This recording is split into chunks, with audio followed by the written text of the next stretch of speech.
Teacher trainers Malcolm Reed and Alison Fletcher are bringing their searching eyes to a Year 2 maths lesson. They'll be analysing teaching strategies, assessing what works and why, and offering suggestions for developing best practice. The full lesson and lesson plans can be found at Uncut Classrooms Maths on the Teachers TV website. The teacher is Pritti Poole, Key Stage 1 and 2 Maths Manager at Wincliffe Primary. The lesson today is based on the discussion that the children are having, so it's very important that I am going around the different groups and I'm listening to what they are saying. The lesson is on 2D and 3D shapes. So these are 2D shapes, they're flat shapes. What about those? Did you get any of those? Yeah? Zainab, which one did you get? A sphere. What's a sphere like?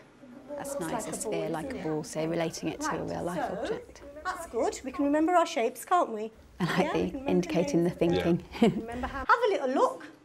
Put your hand up if you got some of these shapes when you're having a chat with your partner. It's a mixed ability class. High achievers, low achievers. She starts by teaching them as one. Now that we've had a little refresh and we can remember those shapes, what did he say? We're going to try and guess now my 2D or my 3D shape. And I'm going to be using some of these special keywords. You read them with me. 2D, 3D, corners. Really exemplary practice to share the keywords at the front of the lesson and then have them visible all the way through the lesson so that the children can practice using them and see how they're written. This is really interesting because I'm not a maths expert. My field is literacy. And I think that this relationship between the written word and the concept establishes the fact that there's a real attention to literacy that's going on. She's clearly both expecting and engaging the children in reading. The mathematical literacy that's implicit in anything that you do with children to do with learning shape names and describing is really important. I think people often think that literacy is something separate that happens in English, and of course what's being absolutely reinforced here is that there are a variety of literacies depending on the kind of practice that you're involved in, and mathematics has its own literacy and of course you can't communicate the mathematics unless you've got the vocabulary and the literacy to do that. You can't share your problem solving or your thinking with somebody else unless you've got that code really. Okay, so are you ready to guess my shape? Okay, I'm going to give you some clues for my shape, and when you think I've got it, draw it on your whiteboard, okay? You can draw the shape, or you can write the word, or you can do both. Sophie, will you just pop the lights on for me? I am a 2D shape, so a flat shape. I have got... She quietly says flat, so she's also reinforcing the meaning of 2D, isn't she? 3 corners. What am I? So straight away using some of those keywords off the list. Yeah.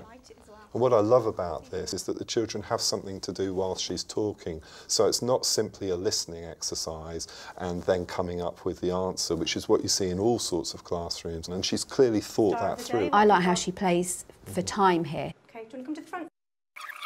If you've already drawn it ever so quickly, see if you can write it as well. See if you can remember the spellings. Some of the children finish very quickly and she says to them, can you write it down as well? So that others have got the actual chance to have a think about it and get something onto their individual whiteboards as well. It's a lovely example of how to use the mini whiteboards and do a sort of interactive activity with a mixed ability class where it can still be pitched to the different abilities as well. Alison fast forwards to the main activity.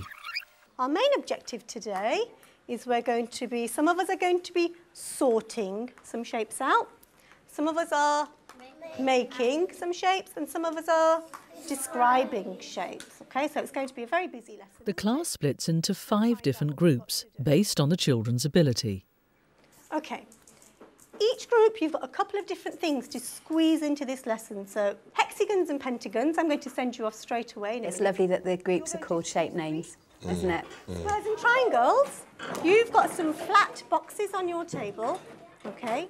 and you've got to make them so they are 3D again. You can work in partners if you want to, or make your own. I think that's a nice feature of primary classrooms, how there's an expectation that groups, having been given their brief, will in the main go away and immediately get on with it. Yeah, and for those squares and triangles, she knows that they're going to be engaged in going to make those boxes. She's got the TA working with the circles, so she knows she can go and help her pentagons and hexagons get started on quite a challenging task. That's almost 4 different mini lessons.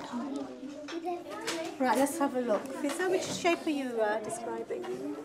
So she's got these great visiting skills of being able to look over, work out the person who needs to be prompted and moved on a little bit. Yeah.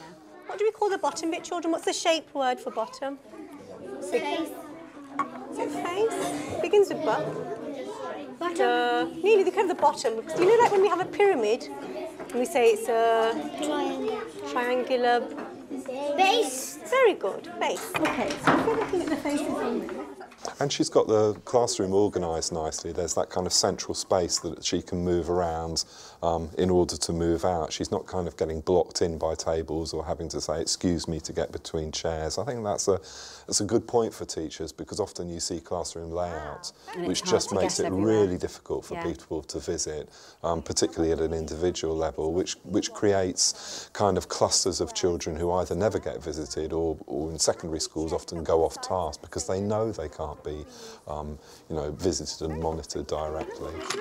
Is it a cube? Is it a cuboid? Let's double check. She's obviously got radar ears, hasn't she? She's not just monitoring that 360 group, visitors. isn't she? Yeah. And she's still got her mind on whether this is a square, a cube or a cuboid. So it is a cube. So you can get a label. Okay, you write cube on it. Why don't you do that? And you can stick it on there. And then you need to label the corners and the straight edges. Hexagons and pentagons. Can you just pop your pencils down? Pritti realises that hexagons and pentagons have finished their task. She moves them on to a new topic, right angles. And the space from here to there is 90 degrees. Do you remember we talked a little bit It's really impressive if you glance at the rest of the class how well they're carrying on with their work as well while she's focusing on these group on the carpet. Yeah. They're intently making the box there. Yes. Who thinks they can put their right angle measure next to a shape and say, there's a right angle? It's got to fit nice and snug in that corner. It's not about right or wrong, is it? Yeah, lots of emphasis on finding out, checking. Lovely, thank you. Sit down. Setting hexagons and pentagons a new task of sorting the shapes on their tables into those with right angles and those without. Got right hands. And if you're not sure, have a little chat with the people on your table. Pritti swaps back to squares and triangles and their 3D shape construction. Right then, what do you need help with? Shall I cut you some sellotape? So what shapes can you see here? What shape's that then? Okay, is there any other shapes on your box? This is the big box they've been making, isn't it? What do we call this bit here? Rectangle, good boy. How many rectangles are there? Her questioning's good, isn't it? She's constantly asking really good questions to draw out more knowledge for each of the children at their own levels. Yeah, she has a learning plan for each child, very much embedded in the activity, and she does remember to talk to each individual as much as possible. That's got to feel very empowering as a child over the day, to know that your teacher, has their kind of their head around you and is thinking about you at various points. Which bit do you think you need to stick on first to make the box? You tell her what you think. Where do you think the sellotape needs to go? Fizza, you and Amber, you do want to work together? She's really encouraging them to work together, isn't she? Really encouraging them to support each other instead of her having to be the person who's supporting everybody. Instead of becoming the fount of all knowledge that children have to get the answer from, which kind of breaks everything down to everybody rushing to the teacher, she turns it back into group activity all of the time. Is this a right angle? Ask people over here. Saba, what do you think about that? Is that a right angle? That's nice, isn't it? She's sent her to the other right angle group to have a look and to ask them. Clever teaching, isn't it? Yeah, it's really encouraging their independence from her and some peer collaboration. And this is, what's this called? Curved. And you've got straight and The book is a right angle, yeah, because what shape is it? Square. Rectangle. Rectangle. Very good. Good boy, write it down. All of these do, don't they? What about this basket on the front? Yeah. Is that it? Can you see anything around the classroom that's got right angles? Book. Book. The board. The board. See if you can think of 10 things in the classroom that have got right angles. That's a really nice little extension which she seems to have just thought of. And that's all come out of that girl over the other side with the book. The book is a right angle, yeah, because what shape is it? That's really neat teaching, that kind of flexibility. Thinking on your feet. Yeah. That's generated such lovely enthusiasm, hasn't it? They go for it, they're excited. Real ownership of their own learning, haven't they, and their own activity. It's lovely to see. Children, well done, you have been working ever so hard. OK, we're just going to finish off in a moment. Malcolm speeds the class on. Circles, triangles, squares, pentagons and hexagons amalgamate for the final activity. Children, do you remember we've played the Guess My Shape game before? And somebody's got to stand up. She chooses a contestant and a shape. No peeking. Shall I give him a hard one or an easy one? And the contestant has 4 questions to work out which shape they've been given. A 2D shape. Yeah. The rest of the class, who already know the answer, respond yes or no to the questions. Rectangle, is he right? Yeah. Yeah, give him a clap. Very good. Oh. Wonderful opportunity for her to assess at the end of the lesson the depth of the conceptual understanding of what makes each shape have those properties. Yeah. The hardest one in the whole world, OK. The hardest one in the whole world.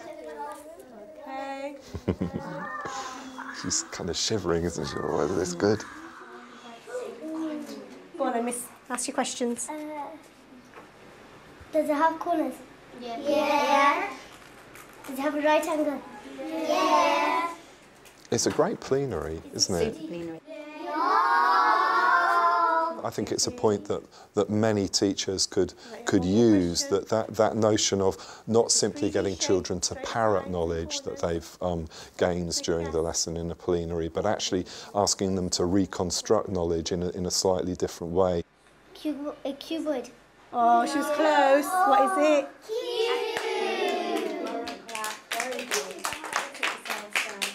So close. Do you want to pause that? It looked effortless, didn't it? But obviously the planning and the resourcing behind what then appears to be quite effortless in the carrying out is immense. She said at the outset that she was trying to get them to discuss and have dialogue about what they were doing and not be dependent on her. And I think through those little prompts and interventions, she's got that to happen. Is there anything that you'd kind of do differently as a maths specialist with it? I think it's an exemplary lesson. I think it would be nice for them to extend their working with shapes that are quite stylised plastic shapes within the classroom to actual real objects. You can imagine them going out with digital cameras and taking pictures of shapes, 2D and 3D solids around, and then coming back and bringing them to sort them and do the same sorts of activities with. We both love that idea of go off and find the 10 objects in the room, and in a way it's already there in the lesson, that the extensions into further lessons are sort of growing out. It's a great reminder that often the best lesson plans aren't the ones that you make in the unit of work at the beginning of the term. Coming from where the children are. Exactly. Yeah, and what the children are doing with it. Yeah, I think that was a real high point. Pritti's reactions to Malcolm and Alison's observations are available via this programme's webpage. See if you can think of 10 things in the classroom that have got right angles. You can have a look around the classroom, see what you can find. Yeah, what else? See if you can find 10 things in the classroom.